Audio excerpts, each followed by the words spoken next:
What's going on, everybody? Welcome back to another episode of the Run Your Race show with your host, Akeem and Chanelle. Hope all of you are doing well. Hope everybody is having a fantastic week so far. Before we get into this week's episode, we're very grateful to everybody that takes the time to tune in. If you're enjoying the episodes, enjoying the content, might as well hit that subscribe button and follow along the journey with us. So there's a lot to get into for this episode because there were so many meets that kind of happened this week and last week that we're going to be touching on in this week's episode. So I think it's only right we get into it, right? Let's just hop right in.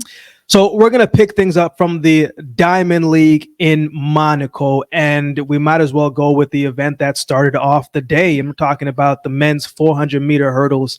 I mean, the question here is, will Rai Benjamin bring home the gold medal? You know, he runs 46.67 to beat Carson Warholm, who I think ran 46.7, and Alison Dos Santos in Monaco. So what do you think this does for him from a confidence standpoint? Did this win solidify him to be that guy to bring home the gold medal? I think it does two things. It definitely builds his confidence, but then it also motivates his competitors, Warholm and Dos Santos. They now have time to go back and figure out, okay, how do we beat this guy, right? And so I think he could very well bring home the gold in Paris, but I think it's too hard to tell these guys. I think it's anyone's race who's the best on that day. So I'm not going to say with 100% conviction that Rai is going to bring home the gold, but definitely a confidence booster for him. He looked good in Monaco. Yeah, I think you said it there. On any given day, any of these guys could beat each other. Like it's close. It's a close race. It seemed like Carson Warholm, I mean, they got out to a fantastic start. You know, Carson Warholm's going to get out like he's running 100 meters. Like he just moves. But Dos Santos wasn't too far behind him, man. Like they knew they had to stay within reach of each other. And then I think when it gets to a certain point, it's who is going to go over the hurdles the smoothest. You never go over the hurdles 100% hiccup, you know, because you never know how your spikes could land. Maybe you clip the hurdle, maybe you come up too fast. Like it takes a very consistent pattern to get it the same every single time. And Rai Benjamin looked like he did just that. Carson was coming off that corner and he had a little bit of the lead and he clipped one of the hurdles and Rai was not too far behind him and he came through and finished stronger and more technically sound than Carson Warholm on this day. You got to bold that on this day because any of these guys can come on and they can win the title. So I don't think him winning here is going to say he's going to win at the Olympics. It's the better man's going to show up on the day. But I think one thing is for sure is these three are going to push each other and it's going to be a fast race. So, I mean, 46.67. It's been a while since we've seen times like this at Diamond Leagues like this. Usually this is at Olympics on the big stage that we see this. So very good performance from Rai Benjamin. Who is going to win on the day? Obviously, we'll see, but he's got to definitely like his chances. Let's keep things pushing. Let's go to your discipline, your event, talking about the 800 meters. Sedjati strikes again, runs 1:41.46 to beat a very fast field. I think last place was like 1:43 low, which is ridiculous. To put context, Sedjati, this is not his first time this season running 1:41 something. He's done it like 3 or 4 times already. What a kick. I mean, what did you think of this performance here? What do you take from it? And how would you break this one down? Yeah, I think he is definitely showing consistency. You know, he's showing that it's not a fluke for him to run 1:41. And that's huge. That's huge for his confidence. And I'm sure his competitors are noticing. I think it'll be interesting to see how the race pans out in Paris. There's no rabbit, you know, who's going to want to, I said this early in one of the early episodes, who's going to be the person to take it out. I don't think it will be Sedjati. I think he'll sit and kick. He has a monster kick. And so I'm going with him as the favorite for Paris because he knows how to win when the race is fast. And he also knows how to win when it's not so fast. And that's that's crucial. He doesn't even really look tired when he's done running these 141. So it's a little scary to see how fast he can actually go. So Sedjati for me is the favorite to win gold in Paris. This is my type of racing in the 8s, man. I don't want to see strategy. I want to see fast. Let's get moving. Let's get busy.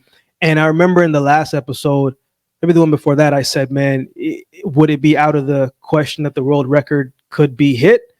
I mean, in track, in sports, as we know, you have this consistency / this plateau thing that kind of happens. For example, when you're about to break, I never broke sub 10 myself, but this is what they say.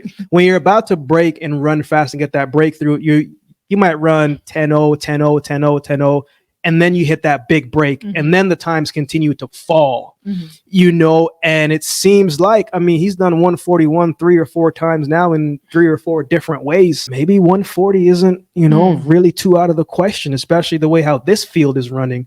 So I thought it was a good race. You break this down better than me, but I just like the way how these guys right now are running. Let's go. Let's make it fast.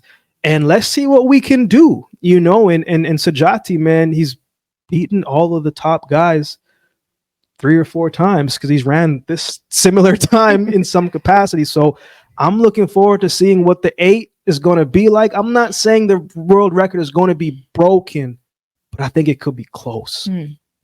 So let's keep things pushing. Let's go to that 200 in Monaco. Letsile Tebogo, he shuts it down early and still runs 1987.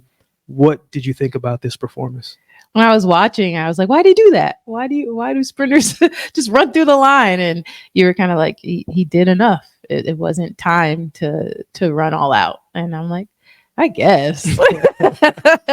I still think he should have ran, the full 200, but hey, he knows what he's doing, and I guess he's saving that for Paris. But I mean, 19.8, quote unquote, shutting it down. That's he's showing where he's at. And the men's 200 with Noah and Kenny.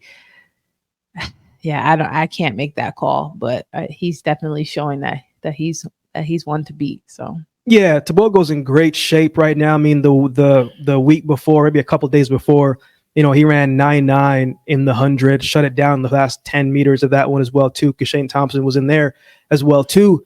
But we don't really know what Tebogo's exact shape that he's in right now because he hasn't ran through the line in most of his races. So we really don't know where exactly that he's at, but we just know he's in great shape. Going back to that race in Monaco, he took about 120, 130, 140 hard, and then he kind of eased off a little bit, looked to the left and saw that, okay, this guy's here. I don't have to push it anymore because you don't want to run fast at the wrong time. He's peaking very well. And he just was, he did enough to say, I'm ahead right now. I'm going to keep it here. I don't got to do too much. Let me just make sure I'm healthy. And that's one of the biggest things is you get to the championships and some guys and some girls aren't healthy. And he's making sure that he is doing that. I mean, at his best, he's a 19.5 guy. And I think he's in that type of shape. I think it's going to take a 19.5 to medal at these Olympic Games. But he could be a sleeper, even though I don't think he should be a sleeper. It was a pretty run. I mean, he's a pretty runner once he gets upright running. So 19.8, shutting it down with 25, 30 meters to go. Yeah, he's in 19.5 shape, I believe, and possibly even faster. So let's keep things going. Let's go down to the men's 400, the newly minted men's U.S. 400 meter champion, Quincy Hall. You see the title there. Is he the one to beat? Runs 43.80, world lead, personal best, beat a good field. What did you think about his performance? It was pretty. Sub 44. And to answer this question, I do think he's the one to beat if he can handle the pressure of the moment. The Olympic Games, don't let that, don't let the moment be bigger than him. Just keep doing what he's doing. If he can do that and execute like he did in Monaco, he is going to be hard to beat. Yeah, he definitely is going to be hard to beat. I mean, he's the fastest guy in the world right now, so that comes with expectations, as you just said, and sometimes you don't always handle the expectations very well. the thing that I like about him is he just goes out and runs. There's a lot of people talking about his form is crazy. Man, I went to school with a guy named Everett Walker. We call him Tiny. Tiny is fast, like fast. Tiny's like 125 pounds. That's why they call him Tiny. Not the biggest guy. Form is crazy. It's all over the place, but that man is moving and he can roll. And regardless of what you think about Quincy Hall's form, is it the prettiest? No, but he digs. And I think in certain events, especially like the 400 meter, there's got to be a level of I got to dig and fight to the line because you're going to get lactic buildup, lactic threshold. You're going to hurt. But can you dig? And to me, I think one of Quincy Hall's best assets is the fact that he can dig and he wants it. Yeah. And there's a will about him. Mm-hmm. And sometimes, that's just as strong as some of the form sometimes. So I think he is definitely in the position to win a medal. Is it going to be a gold? It's hard to say. He's got to run the rounds very well. It's hard not to think that he isn't a favorite to win that gold, especially when he put forth a performance like that. So I like Quincy Hall, man. I think he's going to have a great Olympic campaign, and we look forward to seeing what he's about to do. Let's keep things pushing to the men's 1500. I'm a big Jakob Ingebrigtsen guy. He made a statement in Monaco, 3:26.73 national record, personal record, 4th fastest time ever. Josh Kerr wasn't in this race, but on the big stage last time, Josh Kerr beat him. Right. Yeah. So how do you make sense of this performance here? Yeah, I mean, shout out to Ingebrigtsen, kudos to him. But like you said, we've seen this before from him. He likes the fast races. He likes the Diamond League type races where there's a rabbit and he knows that he can just go out and run fast. It's been in the championship meets where he's been beaten. Yeah. And so again, kudos to him, but he has to figure out, well, in the more tactical runs, how do I beat a Josh Kerr? I don't think Josh Kerr will be too rattled by this. It's fast, but again, Kerr has beaten him before. And so we've talked about it. It's one of the races we're really looking forward to. I'm not trying to take anything away from Ingebrigtsen. Like you said, 4th fastest time ever. It was a beautiful run, but we've seen this before from him. And I think he knows by now, like, man, like if I let Josh Kerr beat me again, like that could stick with his head, even if he doesn't want to admit it. And I like Ingebrigtsen. I've been talking heavy on Ingebrigtsen for a while, but if he does not beat Josh Kerr at the right time, it's going to be in the back of his head, and a lot of people are going to let him hear about it, especially Josh Kerr. So this is an incredible time. The fact that he can run by himself all these different times is incredible. But I think it's this race for me that I'm just like, okay, you got to have a little strategy to it. I like fast races, but I think you got to have a little strategy to it and know how to run this time, even if you're not leading, So I think it's going to be very interesting. And I'm looking forward to seeing that clash. I mean, the 15 with these two, man, it's looking like one of the marquee events to watch.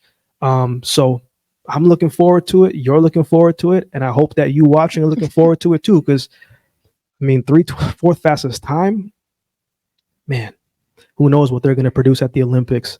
Let's keep things pushing. Julien, Alfred, she hasn't really been talked about too much this year. Kind of felt like she's kind of always a little bit slept on a little bit. I'm not going to say the word slept on. I'm going to say humbly forgotten. Because she kind of flies under the radar a little bit, but she looks like she's ready to roll. I mean, 1085 into a headwind, negative 1.0 headwind to win in Monaco. She beat a good field. You take away the headwind. I mean, that's 10-7. She does that again. So what would you think about this performance? Yeah, I think she's a sleeper. I don't think she receives enough credit that she should. But maybe she likes that, kind of fly under the radar and shock some people. So I'm looking forward to see if she will shock some people in Paris. But she looked good. It was a good run. Like you said, into a headwind, 10-8. She's in 10-7 shape. Yeah, she got out well. If she can get out well, like be explosive as she usually is, she puts a lot of power to the ground. She's got good form. If she can relax as she gets out of her transition, she's going to be tough to beat, man. And she shut it down the last 10, 15 meters. So she feels confident. She feels good. And I think she is going to be one to be. Like, she's going to be competing for a medal. Obviously, all these women are going to be competing for a medal. But when we get to those episodes and we really talk specifics, she's going to be someone that I'm going to mention, and you're probably going to mention, because she's a talent, and she has proven that she can handle the pressure. She's done well. So I'm looking forward to seeing what she can do more. I mean, you take away the headwind from this. This is another 10-7 performance. So consistency often breeds a big result. And she just got to stay healthy and run a little bit more smooth and relaxed like she did in this race. She's going to be tough to beat, man. She's going to be tough to beat. But this was a good performance here. If it was her last race going into 100-meter going into the Olympics, she put herself up really nicely. So that was kind of Monaco. A lot of other things happened, and one of the other things that happened, we cannot not talk about it. Le Chaux de Fonds. You say that so well. I do my best. I got a little French in me. I've been hearing about this meet for a while. Here's the thing before we break down this meet, right? Is a lot of people compare this meet to the Clermont meet. You want fast times. Usually there's certain meets that you go to. Monaco is one of those Diamond League meets. If you can get in, you want to go there. If you need a time, you need 1 or 2 races, maybe even 3, you go to Clermont if you're in, USA, because you can fast track. Florida's always hot.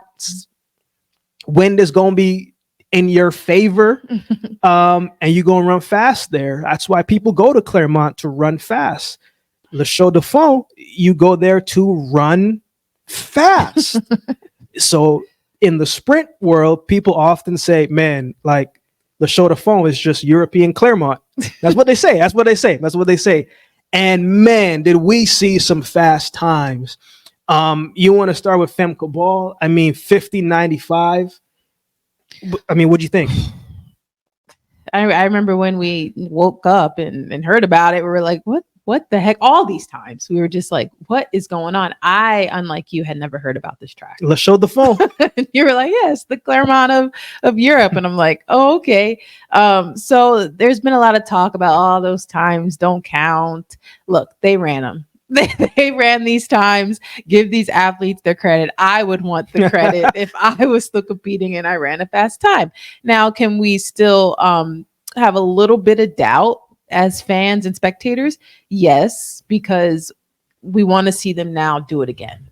We want to see them now produce these type of times again. But we gotta give credit where credit is due.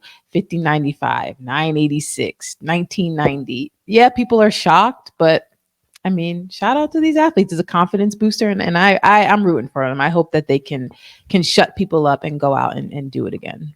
That's the key thing, what you just said. Can they do it again? Look, if I would run at Clermont every week if I could. I would run at Le Chaux de Fonds every week if I could. I'm trying to get my times down. I'm trying to run fast to get into these Diamond Leagues. I got no problems with any of this because I would try to do it too.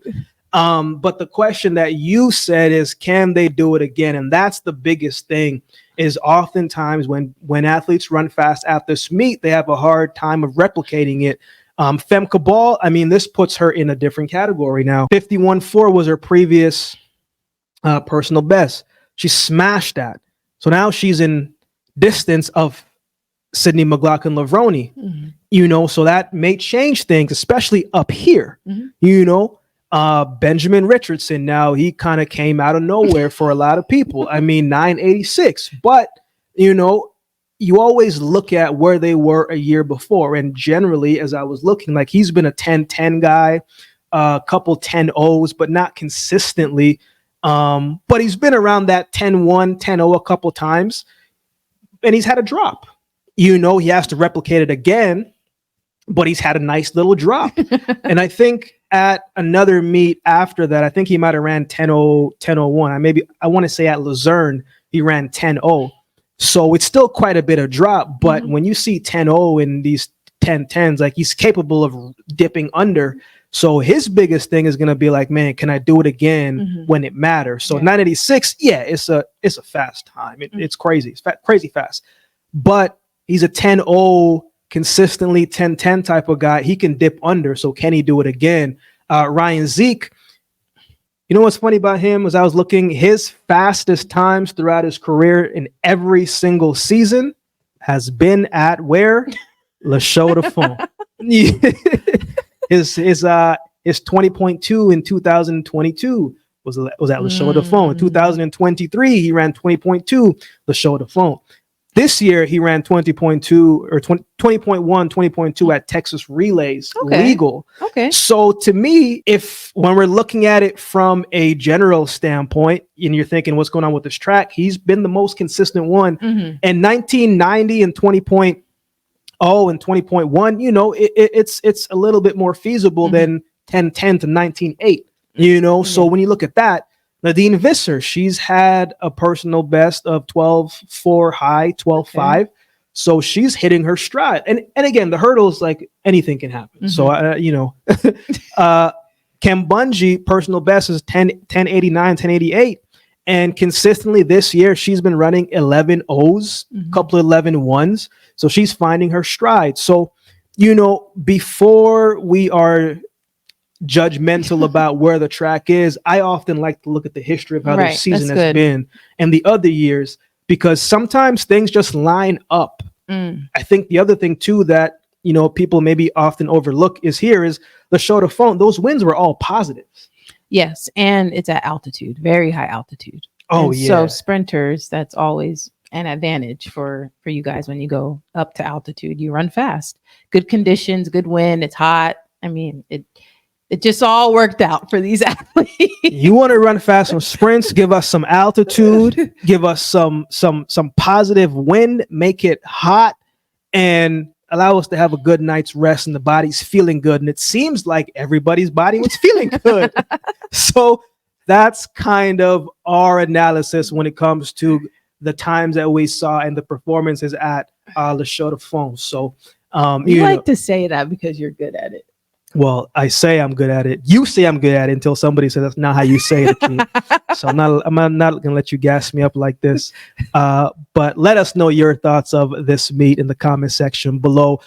So a couple meets happening this week. Big meet over in University of Florida at the Holloway Pro Classic. Athing is running, Arian Knighton's running, Quincy Wilson is running, Mackenzie Long is running, and Trayvon Bromell is returning after injury to run here. And these are just a couple names, but there's so many more others.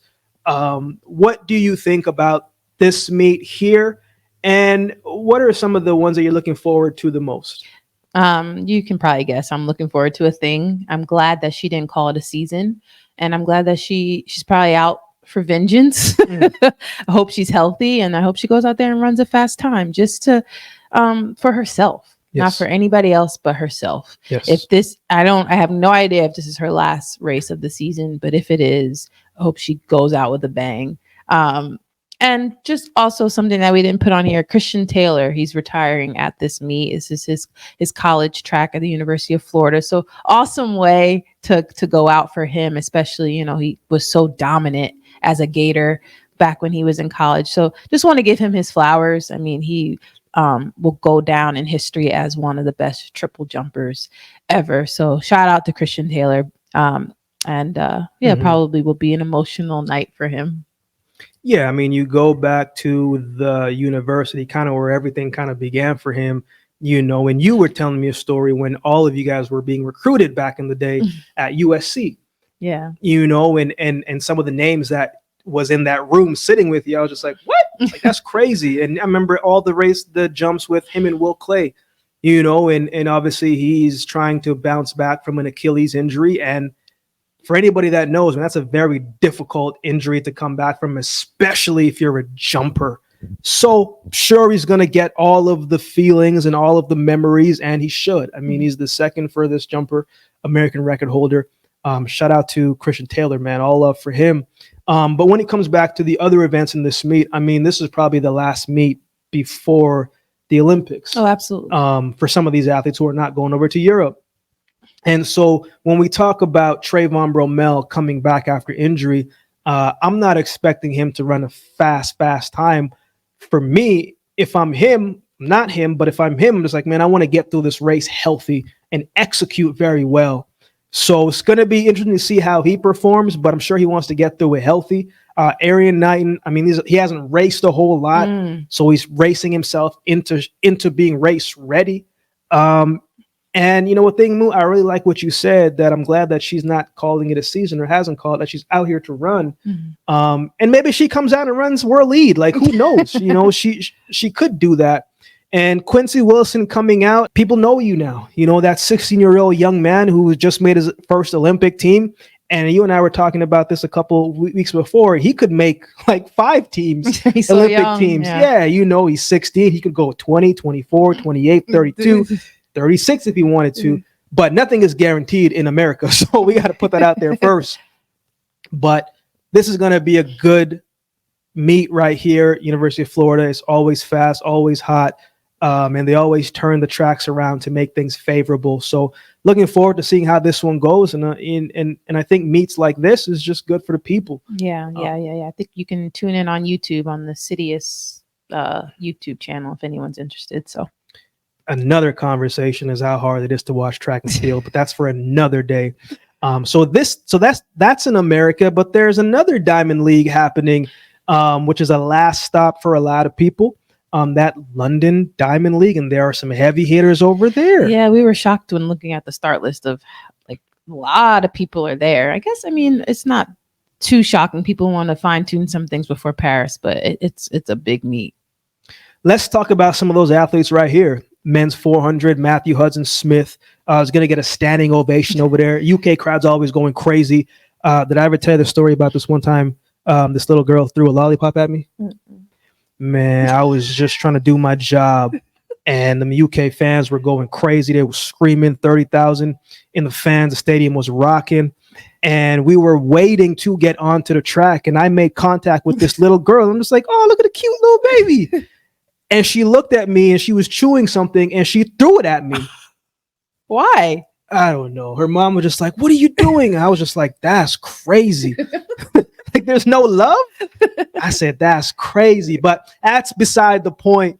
Matthew Hudson-Smith, Karani James, Christopher Morales-Williams, Bayapo Ndori, just a couple names. What do you think about this performance here? And if you had to say, I'm going to put you on the spot, who do you think takes it? I'm going to go with Hudson-Smith. Being at home, like you said, the crowd, the fans in London are insane. The atmosphere is insane. And then you add to that you're an at-home athlete. I mean, he's going to have so much momentum. He has that target of what Quincy Hall just ran in Monaco, that sub 44. All these guys are just going to be fine-tuning their race pattern for Paris, working on whatever their coaches have decided for them to work on. But I am going to give it to Hudson-Smith, and I think it'll be 44 low, 43 high. Yeah, I'm going with Zeno, Karani James. Yeah, I forgot none of people know his nickname like that. I'm going with Karani James, man. One, that's just my guy. But I think you said it spot on. I think you said a lot of these guys are going to be trying to execute the game plan and the race plan. Karani hasn't ran a whole lot this year, so he's going to be looking to run fast, I think. And I'm very interested to see how Christopher Morales-Williams does. His first performance over in Europe wasn't the greatest, but this is the learning curve that he's going to be up again. You know, you're not a collegiate athlete anymore. You've turned pro. So the standards are different. So he's got to learn how to run overseas. You know, it's not, he's not catered to like that over there, you know, and he's going to have to learn with the time change and the difference that the sound that the gun makes and all these different things that it's new to you. And when something is new to you, it takes an adjustment to get used to it. So this is the experience that he needs, but I think he's going to put forth a much better performance. But I think Karani James gets it done on the day. Let's keep things going. That women's 200, man, it's looking like some fire. Julien, Alfred, Dina Asher-Smith going to get another standing ovation. Gabrielle Thomas, Rihazada Adeleke and Daryl Nita. She's going to get an ovation as well too. This is a very highly competitive race. Yes. I'm surprised Gabby is over here. But what do you think about this one right here? Yeah, I think this is one of the big highlights. This is a heavy hitters in this race, and I'm going to go with my countrywoman Gabby. I think she's going to want to make a statement. Like I'm the person to beat leading into Paris, and I think she is. So I'm going 100% with Gabby Thomas. Yeah, I think it's interesting again that she's here. I mean, she ran very fast at trials. I'm sure she's trying to get one in. But sometimes that one that you did at trials kind of takes a little bit out of you. We saw Noah Lyles pull out of a meet that he didn't feel like he was ready just for it yet, but he pulled out. Maybe his body was tired. Yeah. And so you got to think about if that could be for Gabby as well too. All of these women are capable of going sub 21. I think or sub 22, because 21 would be crazy. But sub 22, I think it's going to be competitive if the winds are right in the UK. If it's not raining, I think it could be fast, but I don't think it's going to be crazy fast. I'm thinking maybe 20, 21, 18, 21, 3, somewhere there. 22-3. Yeah, 22-3, somewhere there for me. And Gabby's probably the favorite, Julien probably second. I'm going to go with the sleeper in Rahazadet, man. I really like how she's been running. She's been looking strong in that 4:49.1. And she surprised a lot of people. And I think she might do it. So let us know your thoughts in the comments. We're going to keep things pushing to that men's 100, which is some fire. Letsile Tebogo, Akani Simbini, Noah Lyles, Zarnell Hughes, Louis Hinchcliffe, Akeem Blake, Jeremiah Azu, Johan Blake, Zarnell, Louis, and Jeremiah are going to get a standing ovation.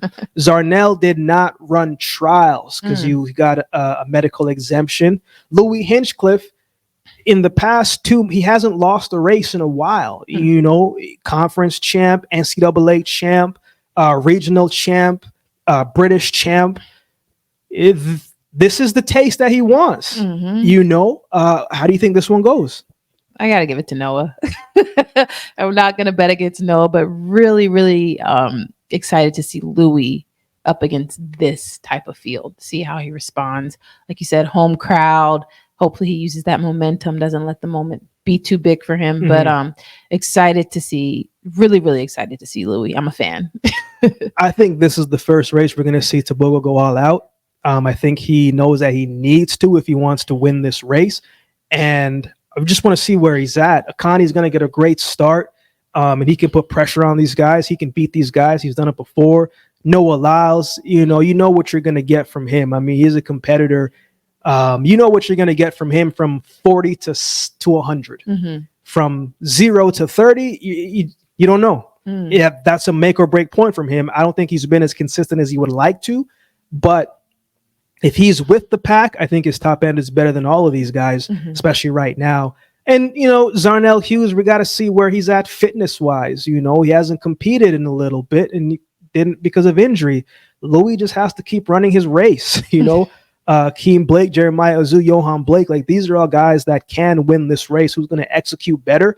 You would have to think it would be Noah Lyles, but I wouldn't be surprised if Tebogo or Akani kind of slip in there and steal the win. But I'm not expecting a crazy fast time at all. I think maybe 9.9 low, 8.9, 8.9 high, somewhere there. But it's going to be a good race, good execution, and it's good to see Johan Blake still getting into these races. We talked about Christian Taylor's, that being kind of his last year. He's going to retire after this. We could see that from Johan Blake as well, too. But I think it's going to be a good race. I'm looking forward to seeing it. Let's keep things pushing. We got to talk real quick about the shot put. It's hard to say because you never know. You never want to just assume that Ryan Krauser is going to win, but there's a good chance he's going to win. Yeah. I mean, it really becomes how far over 23 is he going to throw? Yeah, like Leonardo Fabri has a personal best this year, season best this year of, I want to say 22.88 or 22.9. Joe Kovacs 23.0. And then there's just Ryan Krauser, who's kind of in a part of his own. Yeah. What do you think? I I enjoy watching the shot put, and that's not something I ever thought I would say, but these men are entertaining. They push each other. Sometimes it comes down to the last throw. And so you've been saying in the running events, I don't know if it'll be that fast. I think that this one will be far. I think that Krauser is going to put one out there and, again, make a statement heading into Paris. So excited to see just how far he throws. I think how it is on the screen is probably how it's going to be on the day. Yeah. It's on any given throw, one of these guys, two of these guys can throw over 23. Mm-hmm. It's just when are they going to do it, how quickly they're going to do it, how late they're going to do it, and what they feel like. Sometimes, you don't adjust to the weather as much and maybe a little bit tired, but these men are going to throw far, and I'm expecting to see it. And it's hard not to think that any competition right now is not Ryan Krauser's to lose. Mm-hmm. That's good. So I'm looking forward to seeing it. Let's go to the women's pole vault. Molly Kadri, she's, I think, the world leader, have been having an amazing year. She's going to get that hometown crowd feel, standing ovation. World champ Nina Kennedy and Katie Moon, Sandy Morris, Alicia Newman. I mean, how do you think this one is going to go right here? I want to go with my girl Katie Moon, but Molly's been on fire, so I'm gonna have to go with her. But then again, Katie shows up when it matters. Does it really matter in London? Probably not so much for her. Paris is where she wants to win gold. So I think she's trying to fine-tune some things. Hasn't had the best season, but so I'm gonna go with Molly, and but I'm still going with my girl Katie for gold in Paris. Absolutely. I think honestly, these meets before the Olympics are just all like confidence boosters and head games. Mm-hmm. If I've beat you 3 times in the season already, it's like, man, I'm kind of in your head a little bit, even if you don't think I am, mm-hmm. but I've beat you before and I can beat you again. And I think that's that type of statement and mentality that these women are going to have. Molly Kadri, I mean, she's jumped furthest of all these women this year. Mm-hmm. Can she keep it up? I think this meet right here is going to show if she can handle that pressure. She's expecting to jump far, to jump high. Hometown crowd feel the pressure is on you. They're coming to watch you, not just coming to watch you, but cheering for you the most. Right. And it's going to be an even playing field, but can you seize the moment when you're supposed to jump far? Mm-hmm. We'll see. That's good. Let's keep things pushing. Let's go over to Femke Bol in the women's 400-meter hurdles. Look, we're not going to sugarcoat this. We all want to know, is she going to run close to what she did in Le Chaux de Fonds? That's what people want to know. So what do you think about this lineup right here? Because Rochelle Clayton, she's ran extremely fast, 52 point. Shamir Little, and a lot of other women in this race as well, too. How do you think this one goes? I'm surprised to see Femke there. I don't know what she's doing. I think it's a little risky, kind of unnecessary, but like you said, maybe it's, can I do it again? I don't know. I don't know the reasoning of why she's in London, but I'm excited actually to see Shamir. She didn't make that US team, and I think she's going to be out to run fast and just to prove to herself that, she is better than what she did at the US trials. This is 400-meter hurdles in the women's is turning to be one of my favorites because, yes, you have Sydney, who's kind of in a class of her own, and then you would have Femke, but then that third place spot is open. Like, there's so many women that could get it. Rochelle Clayton could be one of the women to get it after her recent performance in Jamaica. Again, going back to what I said, the big question is, what is Femke going to run after running 50.8? You would expect that she got to run 51 something. Not expecting no 50.9 again, 51. But if she comes and runs like 53 or like 52 high, people are going to be like, yo, what's going on? Because of what you ran so fast, So again, I'm surprised that she's running here. I might have said, to my agent, I'm pulling out. Yeah. I'm going to let them sit with that 50.8. 50.8 or 50.9? I don't know. Whatever, it was fast. Somewhere there, 50.8, 50.9. I would just let them sit with that. 50.95. Okay. 50.95. Regardless, I'd still let them sit with that, and I would go about my business. but I'm sure she's going to want to answer those questions. Can I do it again? Was that a fluke? Yes or no? She might try to prove that, but I think Rochelle Clayton's going to have a spectacular performance as well too, and would not be surprised if she runs a personal best here and breaks that Jamaican record. Let's keep things going to the women's 8 in London. Keely and Djamel are going to get standing ovations. Same with Laura Muir. Nakai, how do you think this one goes? And who do you think wins this one right here? I'm going to give it to Keely. I think, she is the woman to beat in Paris, with a little asterisk for Mora, Mary Mora there as well. But I think Keely she's very good strategically. I've seen her go with the rabbit and win that way. I've seen her go in the middle of the pack and win that way. She's very good at winning in different spots. And I think that is what makes a champion 800 meters runner. And so I'm not sure what strategy she'll use. Probably just wants to get the win. It's not really about running fast right now. So, but I think she'll win. And excited to see Laura Muir drop down from the 1500 to this 800 for a little bit of speed work for her. She always runs a strong 800, and so for her to be at home, I think she'll actually run really, really well as well. Yeah, I think it's going to be a pretty fast race. Just because sometimes you get a little bit excited when you're racing at home.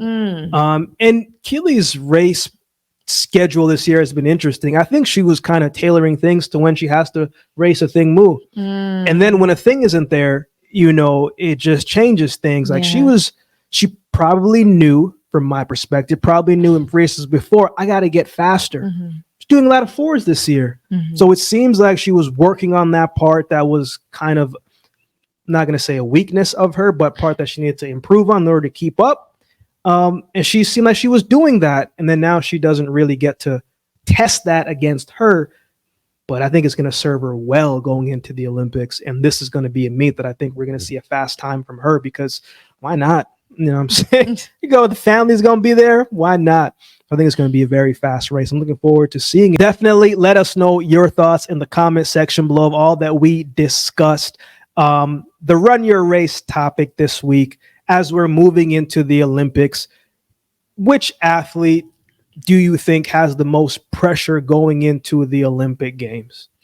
I'm going to go with Sha'carri Richardson. I think defending world champion. I just think with every week I see that she has a different endorsement deal. Like she's blown up. She's not only known by track and field people, she's known by a lot of the biggest athletes in the world. She's known. She's the face of USA track and field. She's known by rappers. She's known by little girls, little boys. She's known. There's a target on her back. She's the one to beat, and that comes with a lot of pressure and expectation. She's making a lot of money. She's in the spotlight. She's in every commercial. It's a lot of pressure, a lot of expectation that she's carrying, and I'm just gonna have to go with her. The pressure to me always goes with who is the most outspoken and who talks the most. And you on the men's side, I mean, I'm gonna go that angle. He has to go to Noah Lyles, man, because he talks a lot, but he's also able to back it up. But as much as he talks, if he does not back it up, he's never gonna hear the end of it. That's Literally, good. He will never hear the end of it. Jamaicans are gonna talk reckless to him, So this is a lot of pressure on him because of how much he puts himself out there. So I think he has a lot of pressure, and that's kind of the one that really comes to mind. I don't think Shelly-Ann really has much pressure. She's already done everything. Sharika, there's pressure on her, but if she's healthy, she's gonna be tough to beat. That's a good point, because a Jamaican woman in the 100 meter has won gold like the past few Olympics, right? So that is a lot of pressure to continue that. And I think she knows that if a Jamaican is going to do it, it's going to be her. And we saw her pull up a couple 10 days ago, and it seemed to be a bit of a cramp more than anything. And so we hope that it is that, and it's not anything serious. But yeah, I guess I never really thought about that type of pressure, because what Sha'carri has been doing, usually you don't get that type of love and all these type of endorsements until you become Olympic champ. She's just a world champ.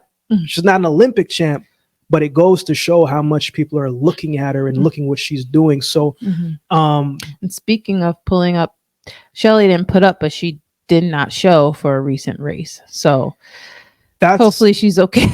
That's kind of why we waited this long to do the video. If you think about it, she was supposed to be in Luzerne, and she didn't show up. Reports say she felt something during the warm-up, but you never know what something is, especially as a sprinter. Like, remember, I had a meet one time and I felt something in my back. Back was tight, but you still got to run. But that was my call. But when your body's a little bit older, you just need to get to the line as healthy as you can. And do you want to get hurt in Luzerne trying to run? Yeah, trying to prove something? No. Or do you want to get to the Olympics where it truly matters? So, look, it's going to be an exciting time. But from when it comes to our initial thoughts about who has the most pressure going into the games, those are some of the two that kind of stuck out to us. But before we close out the show, if you have any questions that you would like for us to hit on anything, any topic, anything that we discussed, let us know in the comment section below, and we will answer it in the next episode. Maybe we'll come up with a cool name for it, and we'll call it like Dropbox or something like that. That's all I can. We'll work on it. You don't like that one? We'll work on it. So we're going to work on it. But any questions that you have, drop it in the comment section. We are going to bring it up on screen and answer it in real time, real live. Again, thank you to everyone that has taken the time to watch, listen, like, comment, share, subscribe. We do not take your ears or your eyes for granted. It is greatly, greatly appreciated. So with all that being said, episode 21 is out, and we'll see you next